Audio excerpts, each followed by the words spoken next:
speaking to you tonight from the Oval Office. Before I begin, let me speak to important news from earlier today. After 8 months of nonstop negotiation, by my administration, a ceasefire and a hostage deal has been reached by Israel and Hamas, the elements of which I laid out in great detail in May of this year. First up, we've got a clip from Biden's speech where he talks about releasing hostages, which he claimed was the backbone of his presidency. It's a key moment from his farewell, but let's just say it sparked some hilarious responses. This plan was developed and negotiated by my team and will be largely implemented by the incoming administration.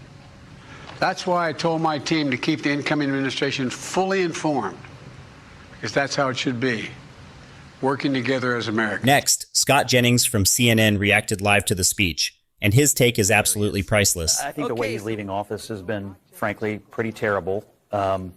He's going to be remembered for a few things. But politically, it's mostly for when he was vice president, he and Obama sort of ushering in the Trump era initially, and then as he's leaving office as president, bringing back Trump and Trumpism stronger and more popular than ever. Today, Biden has like a 61% disapproval, and Trump is over a 50% approval and more popular, and his ideology is more popular than it's ever been. If everything you say is true, the Democrats should have had no trouble getting reelected in this election, yet they were. It's an issue of a communications failure. I know, and for Democrats, it's always been about communication and no introspection about the policies that led to him leaving office as one of the most unpopular presidents. Then there's Kevin O'Leary from Shark Tank, who hilariously questions how Joe Biden became so wealthy. He's like, how did this happen? It's a question many people are asking. Biden's been in government for 50 years, and sure, government jobs pay well, but not that well. Americans appreciate the ability to pursue the American dream every day, and we do not push down on success, ever. So, yes, Musk is rich. So what? Zuck, I don't think rich, the issue is how and rich everybody else comes to this country almost drowning in rivers or getting cut under barbed wires to get in here to pursue their dream. Why do we ever think that we should bash their success? Actually, what are you not guys about talking about? The latest narrative making the rounds is about an oligarchy. This idea that a small group of billionaires like Zuckerberg, Bezos, and Elon Musk are running the country, and that Trump isn't. The irony?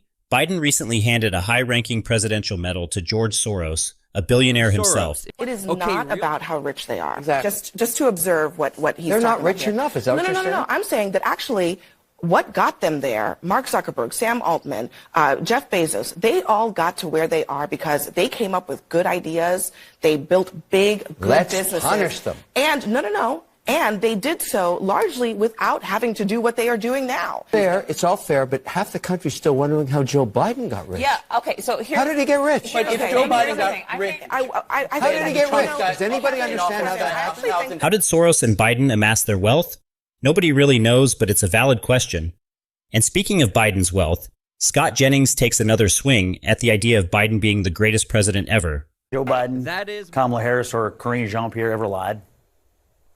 I don't know. What are you talking about? I mean, I know where you're going with this, but that's not the point. You're, Donald Trump stands up at the podium every day and delivers lies. Your speech is about the truth, and one thing about Biden that has always vexed Republicans is that he spends a lot of time talking about him being the center of truth and the restoration of the soul of the nation, and yet he and his people spend a heck of a lot of time undermining that very talking point, up to and including this year with the massive cover-up of his own Scott, condition. How about and so Trump lying to the American people doing COVID?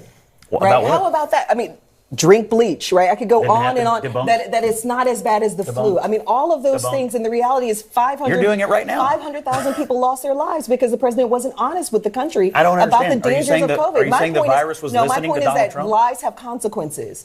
And that is, I just want to make sure I understand that your position is that Donald Trump's words induced the virus to kill people. No, what Donald Trump's words did was prevented people from protecting themselves and their neighbors, and 500,000 plus people lost their lives. See, that was my point. And more importantly, because of his lies, he didn't create an infrastructure from the governors all the way down to get shots in arms, to get the economy open again. Jay, so lies have consequences, and that's what Biden was talking about today. We have to be aware of that. This is crazy. Then we've got a surprising clip from Don Lemon. Believe it or not, he actually suggests that Trump might have had something to do with the success of a major deal. That's right, Don Lemon, of all people, somewhat giving Trump credit. This is what I say. According to diplomats who were involved firsthand in the negotiation, President Biden refused to put any pressure on Netanyahu. And ultimately, they gave up that any deal would happen. It was, and Don, you and I talked about President Trump. I have no love, and I don't want to give Trump any credits, but I know, but I am in the business of telling the truth. Same. Donald Trump intervention have been monumental in making the ceasefire deal possible. Now we move on to The View. They're back at it, saying Joe Biden is one of the greatest presidents of all time. They go on about how much they'll miss him and how much they love him. Their constant narrative is that Biden has always been the greatest. Ever. You know, he spent the last 50 years caring about the country. This other one spent 50 years scamming everybody, you know, and trying to stay out of jail. You know who I'm talking about. You know, I really miss Biden. I feel like we were safe. Like, I didn't have to worry. Was everything going to blow up? Well, I could live my life while he was there. Now, every day I wake up and I worry, what is this guy going to do next? Yeah. And these oligarchs, can I just say one more thing and then I'll shut up? No. You don't have to shut up. They need to start shelling their money out. These guys, Bezos and Musk, they give it to Trump. Yeah. Do they think that they're going to live forever, these people? You know, everybody dies. I hate to break it to them, but you are not going to live forever. And here's the funny part. They're all wealthy elites on The View, but they love to act like they're relatable to everyday people. Meanwhile, they criticize billionaires like Elon Musk, who are in an entirely different league of wealth.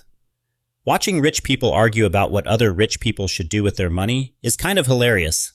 Lastly, let's talk about Biden's press secretary. You almost have to feel bad for her. She's had to stand there and defend Biden, say things like everything is fine and Joe Biden will not pardon Hunter Biden, only to later backtrack and say, well, I didn't mean it exactly like that. It's been a masterclass in flipping the script and taking all the heat for Biden's mistakes. You're not going to catch me up here, Alicia, today, but I will have a lot of time to reflect on my time here. As you know, this is, and I think you've gotten to know a few press secretaries during your career, this is a job that's nonstop. There's not a lot of time to reflect. It's always, we have to do the job. We have to speak on behalf of the president. We have to make sure that we're communicating with all of you. But what I can say with full heart is that this has been an honor and a privilege to do this job, and I have done it to my best of ability. So what do you think? Which one of these clips had you laughing the most? Let me know in the comments. I'd love to hear your thoughts. And if you enjoyed this video, don't forget to like and subscribe for more. See you in the next one.